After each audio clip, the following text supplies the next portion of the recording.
అదేవిధంగా ఆన్లైన్ రెమ్మీ వీటికి సంబంధించిన విషయాల మీద కంటిన్యూస్గా సభలో చర్చ జరగడం, బయట ఆందోళనకరమైన పరిస్థితులు ఉండడం, సిద్దిపేట శాసనసభ్యులు హరీష్ రావు గారు ఆన్లైన్ బెట్టింగ్ మీద, అదేవిధంగా ఈ బెట్టింగ్ యాప్ల మీద, ఆన్లైన్ రమ్మీ గేమ్ల మీద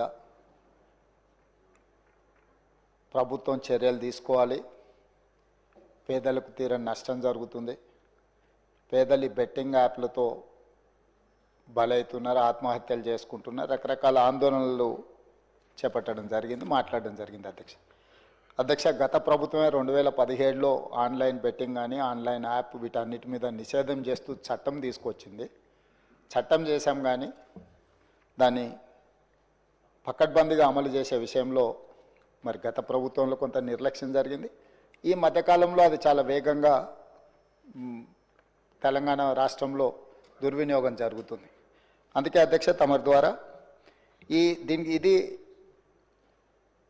పక్క రాష్ట్రాలు, దేశము, ఇతర దేశాలు ఈ నేరం ఒక రకంగా అంతర్జాతీయ స్థాయిలో, రాష్ట్ర స్థాయి నుంచి మొదలు పెడితే అంతర్జాతీయ స్థాయి వరకు వివిధ రకాల సంస్థలు, వ్యక్తులు, రకరకాల దేశాలకు సంబంధించిన నేరగాళ్ళు అందరూ కూడా ఇందులో పాల్గొంటున్నారు.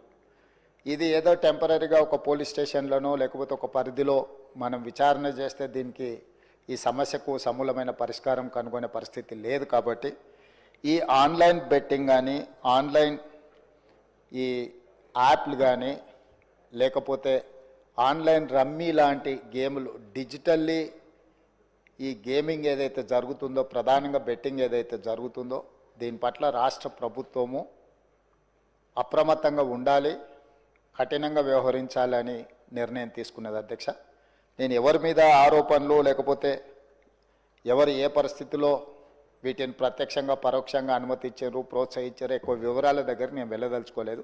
రాష్ట్ర ప్రభుత్వం స్పష్టంగా బెట్టింగ్ యాప్లుగా